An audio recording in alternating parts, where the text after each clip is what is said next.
Bonsoir à tous, élèves du terminal. Heureux de vous retrouver mes chers élèves. Alors ce soir, nous allons parler des SVT, Sciences de la vie et de la terre, pour les filières SVT et PC. Bien évidemment, il est préférable de vous donner un aperçu du programme de cette matière, qui reste un programme assez chargé, mais qui nécessite quand même une technique de travail bien déterminée, bien planifiée. Comme vous le savez, en SVT, il n'y a pas de formule, il n'y a pas vraiment de règles à apprendre par cœur. Au contraire, les SVT, on peut tout simplement la résumer. Elles se basent sur les connaissances de base. Vous serez bien évidemment testé par une partie qui concerne la restitution des connaissances. Et c'est à partir de vos connaissances que vous êtes bien évidemment censé traiter des problématiques scientifiques, analyser des données, soit sous forme de graphiques, soit sous forme de tableaux, faire des analyses, des interprétations, des comparaisons, des conclusions et des hypothèses. Alors il ne faut pas croire que vous allez apprendre par cœur pour décrocher de bonnes notes, loin de là. Mais bien évidemment, un critère déterminant pour vraiment comprendre cette matière. Et d'ailleurs, c'est le cas pour les autres matières, les mathématiques ou la physique et la chimie. C'est avoir de la volonté, mes chers élèves. Comme je vous ai dit, planifier un travail organisé, continu, avoir de l'énergie qu'il faut exploiter. Et d'ailleurs, dans cette matière, notre premier grand chapitre, c'est comment les êtres vivants assurent leurs activités en consommant de l'énergie.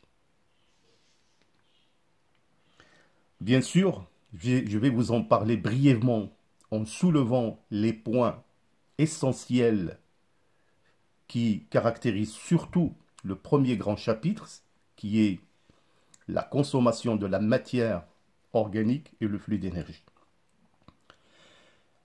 Bien sûr, mes chers élèves, encore une fois, n'oubliez pas votre partenaire de cette année, et pour toujours, bien évidemment, Fardari Chanel.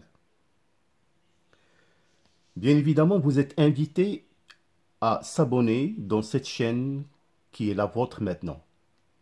Vous trouverez bien évidemment tout un ensemble de vidéos, de live et de nouvelles vidéos et capsules et lives que nous allons partager cette année, rien que pour vous. Nous n'avons qu'un seul objectif, un bac, mais pas n'importe quel bac, bac avec mention. Alors je vais maintenant, mes chers élèves, vous proposer, ou plutôt vous donner une vue d'ensemble du programme qui nous attend cette année, comme je vous ai dit, soit pour les filières SVT ou bien PC. Alors je vais seulement, bien sûr, vous donner les grands titres des grands chapitres avec quelques photos et animations. Le but, bien évidemment, c'est de stimuler votre imagination et vous donner une idée, un avant-goût de ce qui vous attend.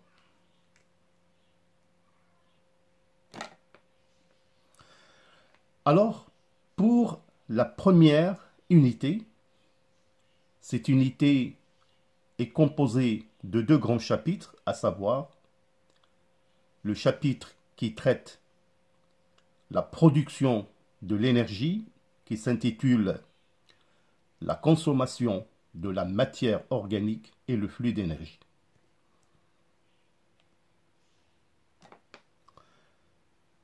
Le deuxième grand chapitre, c'est le muscle squelettique strié et la conversion de l'énergie chimique, cette énergie qui est la molécule d'ATP, qui va le convertir en un travail musculaire.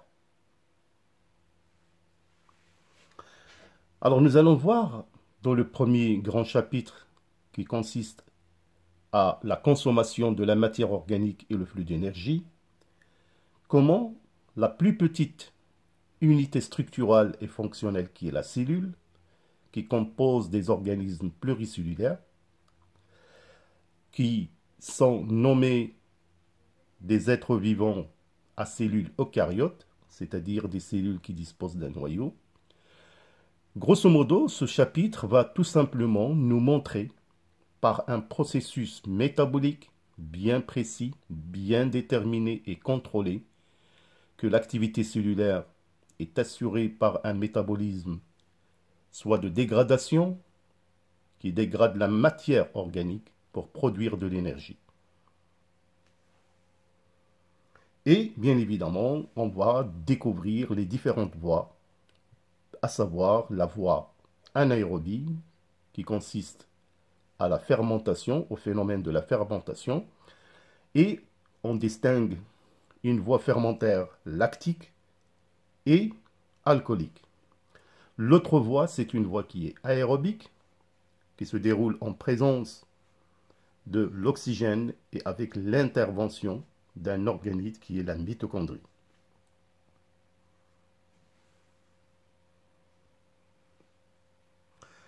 Alors le deuxième chapitre sera suivi par l'étude du muscle squelettique strié, mais on ne va pas faire une étude anatomique, c'est-à-dire on ne va pas rentrer dans ce volet de la structure, mais ce qui nous concerne dans ce chapitre, on va bien sûr tout d'abord déterminer une structure avec une coupe transversale, comme vous pouvez voir, du muscle qui se compose d'un ensemble de faisceaux de fibres musculaires. Par la suite, on va étudier l'ultrastructure du muscle qui est constitué par un ensemble de myofibrilles qui sont des cellules musculaires très spéciales, allongées, polynucléées. Mais ce qui nous concerne dans ce chapitre, c'est bien évidemment les phénomènes moléculaires, comment le muscle va convertir cette énergie produite par la myofibrile qui est l'ATP, l'adénosine triphosphate, en une énergie mécanique appelée le travail musculaire.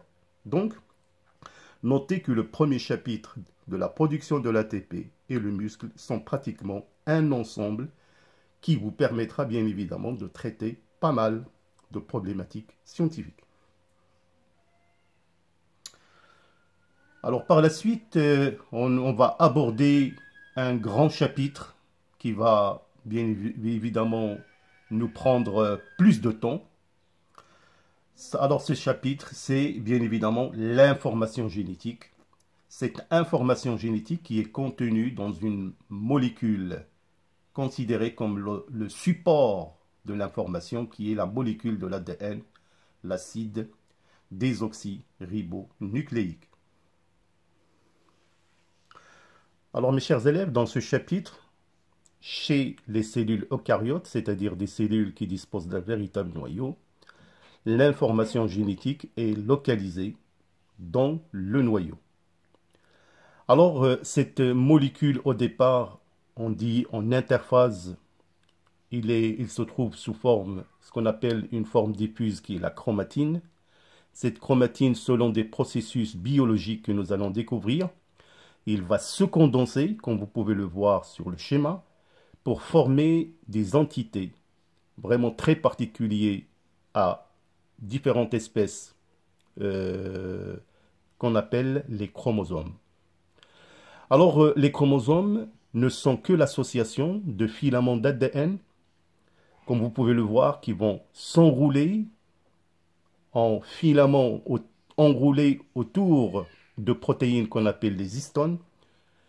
Et bien évidemment, cette molécule d'ADN, en fin de compte, nous allons la décrire, et on va décrire sa structure, une double hélice. Alors donc, dans ce chapitre, on va étudier la structure de l'ADN, c'est-à-dire sa composition chimique.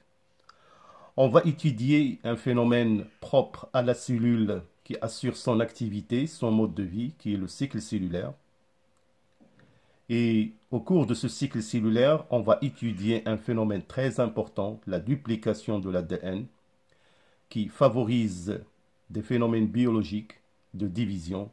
Nous allons étudier la mitose.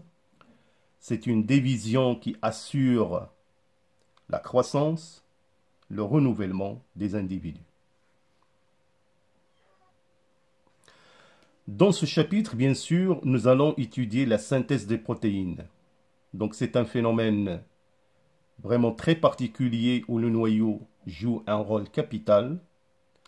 Alors c'est un processus qui se déroule d'une part une grande partie capitale dans le noyau qui consiste à la transcription de l'ADN, c'est-à-dire on va faire une copie d'un brin d'ADN en une molécule messager qu'on appelle l'ARN messager. Cet ARN messager qui est transcrit, il va être traduit et pour cette raison, il va quitter le noyau pour aller dans le cytoplasme pour assurer la synthèse des protéines. Alors, comme je vous ai dit, pour la synthèse des protéines, ça commence toujours par la transcription de cette molécule d'ADN avec l'intervention des ADN polymérases, des enzymes spécifiques. Le résultat, bien évidemment, c'est la formation d'un brin, le brin transcrit qui va générer l'ARN messager.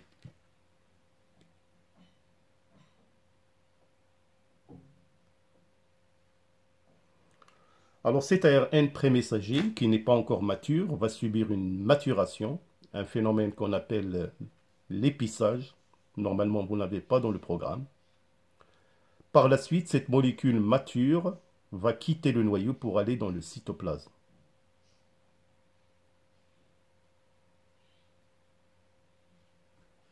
Donc là, l'ARN messager quitte le noyau pour aller dans le cytoplasme. Et il va subir la traduction. Alors là, il y a des éléments qui vont intervenir. C'est les ribosomes qui vont bien sûr lire les codons. Tout ça, on le verra bien sûr. Et aussi, il y aura l'intervention d'autres entités, les ARN de transfert. Donc voilà, ce sont les processus caractérisant des protéines.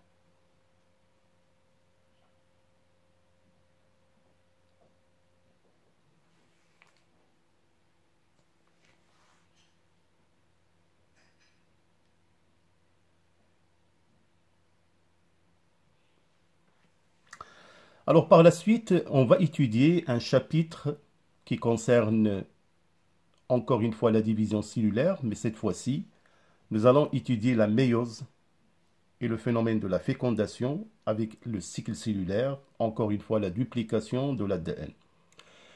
Notez seulement que la méiose, c'est un processus de division cellulaire qui concerne uniquement les cellules germinales, c'est-à-dire des cellules qui produisent des gamètes. Bien sûr, cette année, on va étudier spécialement les individus diploïdes, c'est-à-dire qui ont un nombre de chromosomes, 2 N chromosomes, par exemple chez l'être vivant. On va étudier par exemple le cachélome, le cariotype humain et les de 46 chromosomes, c'est-à-dire 23 paires de chromosomes. Nous verrons ça beaucoup plus en détail. Alors, au cours de la méiose, premièrement, comme je vous ai dit, c'est une division qui concerne les gamètes pour produire des cellules germinales, des spermatozoïdes chez l'homme par exemple, des ovules chez la femme. Alors, c'est une division qui est composée de deux divisions, une division réductionnelle et une division équationnelle. Je tiens seulement, bien évidemment, à vous donner cette petite animation parce que vraiment, il va révéler des phénomènes que nous allons bien sûr étudier par la suite, surtout quand on va étudier les lois statistiques en appliquant les fameuses 3 lois de Mendel qui vont nous permettre bien évidemment de suivre de près le transfert des caractères héréditaires lors des croisements que nous allons réaliser c'est des êtres vivants ou bien des végétaux, soit des croisements monohybridisme, c'est-à-dire le transfert ou la transmission d'un seul caractère, ou bien le dihybridisme, la transmission de deux caractères. Alors là, vraiment, c'est un processus biologique très très important. Donc, j'aimerais bien vraiment que vous suivez les différentes étapes que nous allons bien sûr détailler beaucoup plus quand on aura à traiter ce chapitre à part.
Alors donc, vous pouvez le remarquer, on va obtenir à la fin 4 cellules haploïdes.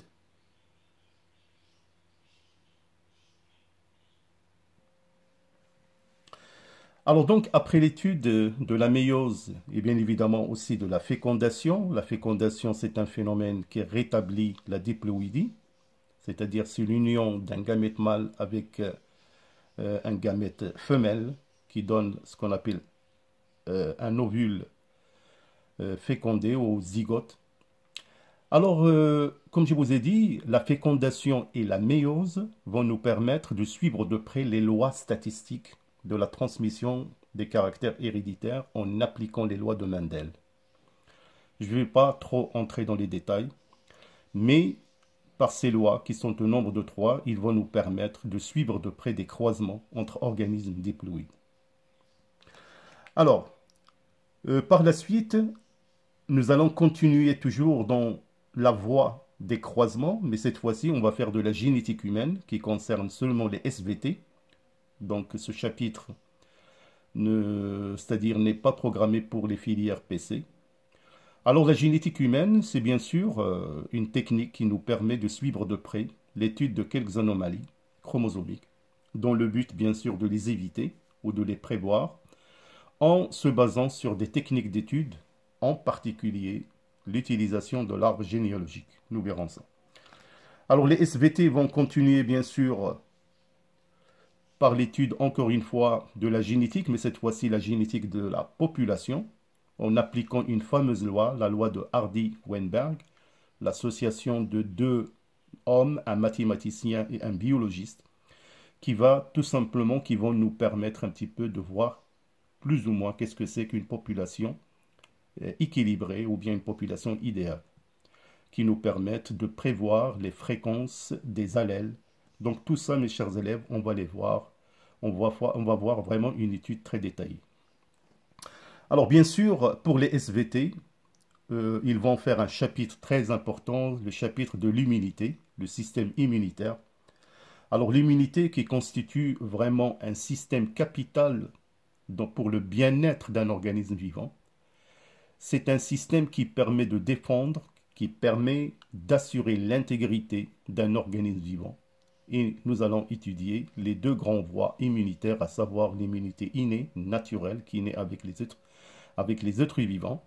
Et cette voie, il est renforcée par la suite par l'immunité adaptative ou bien acquise. Donc là, je ne rentre pas trop dans les détails. Alors pour les PC, mes chers élèves, on va étudier un chapitre qu'on appelle les ordures ménagères et la pollution, qui est un chapitre très intéressant, qui va seulement nous mettre en face des dangers que l'homme est la cause en grande partie, c'est-à-dire les déchets qui sont le résultat du modernisme, quelles sont les conséquences néfastes que ces déchets peuvent causer, soit sur le plan de santé, au plan économique ou bien plan écologique. Alors, après avoir étudié tous ces chapitres, les filières SVT et PC vont se rencontrer dans un chapitre de fin d'année qui est la géologie. Alors donc, pour le dernier grand chapitre des SVT, donc comme je vous ai dit, c'est la géologie. Alors nous allons faire une étude qui concerne spécialement la formation des chaînes récentes de montagnes. Et plus ou moins, on va pratiquement s'intéresser de près aux chaînes de la subduction, l'obduction, les chaînes de collision, et on va étudier un phénomène qui regroupe dans l'ensemble ce qu'on appelle le métamorphisme et un autre phénomène qui est l'anatexie. Alors par exemple, pour les chaînes de subduction, on va faire une étude des chaînes des Indes, c'est-à-dire des Indes, c'est-à-dire les chaînes de l'Amérique du Sud, qui sont un exemple de chaînes de subduction. Et bien évidemment, c'est un phénomène qui est très très intéressant, qui permet de découvrir comment le processus ou plutôt explique ce qu'on appelle la tectonique des plaques, comment les plaques vont être en mouvement, résultat qui va d'une part entraîner ce qu'on appelle l'expansion des océans et la formation de chaînes. Bien sûr, par la suite, on verra un type de chaîne qu'on appelle les chaînes d'obduction, les chaînes qui caractérisent la péninsule arabique par exemple. Et nous allons terminer par l'étude des chaînes de collision, dont l'exemple le plus imminent, c'est les chaînes l'Himalaya en Inde. Bien sûr, le phénomène du métamorphisme nous donne une idée de déterminer les types de métamorphisme de roches, soit par exemple au cours de la subduction, ou bien lors de la collision. Et bien sûr, nous allons voir pas mal de choses intéressantes, comment interpréter des graphes. Et l'anatexie, qui est un phénomène qui caractérise spécialement les chaînes de collision. Comment ce phénomène permet de générer un magma de granit endogène, c'est-à-dire qui prend naissance à l'intérieur du globe terrestre.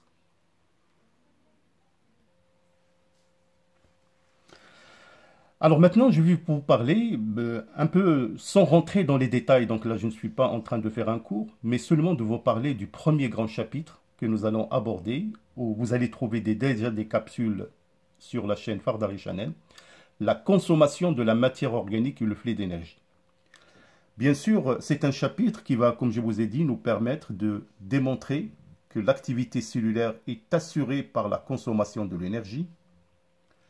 Alors déjà, la circulation sanguine qui approvisionne les cellules en nutriments. Là, comme vous pouvez voir, une cellule qui est approvisionnée en glucose, en oxygène. Et bien évidemment, la cellule aussi, il a un métabolisme de déchets, donc il élimine du CO2, de l'eau. Là, je tiens seulement, bien sûr, à vous préciser l'intervention de cet organite, la mitochondrie, qui joue un rôle très important. Alors donc, dans ce chapitre, on va beaucoup plus parler du métabolisme cellulaire, qu'on peut diviser en un métabolisme appelé anabolisme, c'est un anabolisme de synthèse. Et je vous ai déjà évoqué le phénomène de la synthèse des protéines, mais il y a aussi la synthèse des lipides. Mais nous, ce qui nous concerne dans ce chapitre, c'est le phénomène du catabolisme. Donc c'est un métabolisme de dégradation. Donc le phénomène de dégradation ou de catabolisme est résumé à ce phénomène que nous allons étudier. Donc là, nous avons le substrat qui est le glucose. Et on va étudier le phénomène de la glycolyse qui est résumé dans cet ensemble de réactions que je vais détailler bien évidemment par la suite. La glycolyse se déroule en 10 réactions cytoplasmiques catalysés par des enzymes spécifiques. Alors il faut noter bien évidemment, au cours de ce processus métabolique, on a la molécule de glucose qui est une forme cyclique, qui contient de l'énergie dans les liaisons entre atomes, qui est évaluée à 2840-2860 kJ. C'est l'énergie chimique entre liaisons atomiques, qui va être dégradée par un ensemble de réactions d'oxydoréduction et qui va former une molécule énergétique, c'est la molécule d'ATP, l'adénosine triphosphate. Voilà, donc cette molécule, on peut la représenter schématiquement par cette écriture. Donc ce qui nous concerne beaucoup plus, c'est le 3e phosphate. Alors cette molécule, quand il subit une réaction d'hydrolyse, il va donner de l'ADP plus le PI plus énergie. Donc il va produire une énergie évaluée à 50,5 kJ. Ne dites jamais l'énergie, mais molécule énergétique qui assure l'activité cellulaire. Alors bien sûr, mes chers élèves, par la suite, on va étudier les voies qui assurent la production de l'ATP. Il y a des voies anaérobies dans le hyaloplasme en absence de dioxygène. Et on distingue deux voies. La fermentation lactique, on va prendre le cas bien sûr du muscle squelettique strié. Alors donc la réaction globale est la suivante. Donc il faut vraiment seulement prendre note et on va la détailler bien évidemment. Donc là vous avez le cas de la fermentation alcoolique. On va étudier le cas de la levure. Alors par la suite, on va étudier la voie aérobique qui est la respiration cellulaire. Donc c'est un chapitre qui est très important. D'une partie a lieu dans le hyaloplasme, c'est la glycolyse. Donc je vous propose cette réaction qu'on va détailler beaucoup plus. Après, il y a l'intervention de l'organite, la mitochondrie. Et là, vous verrez aussi, donc, intervention de la mitochondrie. Remarquez que l'oxygène pénètre dans la mitochondrie. Alors donc, la mitochondrie est considérée comme le central énergétique de la cellule. Alors nous verrons bien sûr que dans la matrice mitochondriale, les deux acides pyruviques formés lors de la glycolyse se transforment en acétylcoenzyme A. Puis, les deux molécules pénètrent dans un cycle qu'on appelle le cycle de Krebs. Alors donc, le cycle de Krebs qui va permettre de générer un ensemble de transporteurs de protons et d'électrons, des NADH et des FADH2, qui vont être réoxydés au niveau de la chaîne respiratoire. Alors la chaîne respiratoire qui est composée par un ensemble protéique enzymatique situé au niveau de la membrane interne, au cours duquel, à leur niveau plutôt, les transporteurs NADH et FADH2 sont réoxydés. Donc il y a un flux d'électrons qui passe au travers ces protéines pour, à la fin, avec l'intervention de l'ATP synthase, la génération de l'ATP. Donc c'est vraiment le paragraphe le plus important.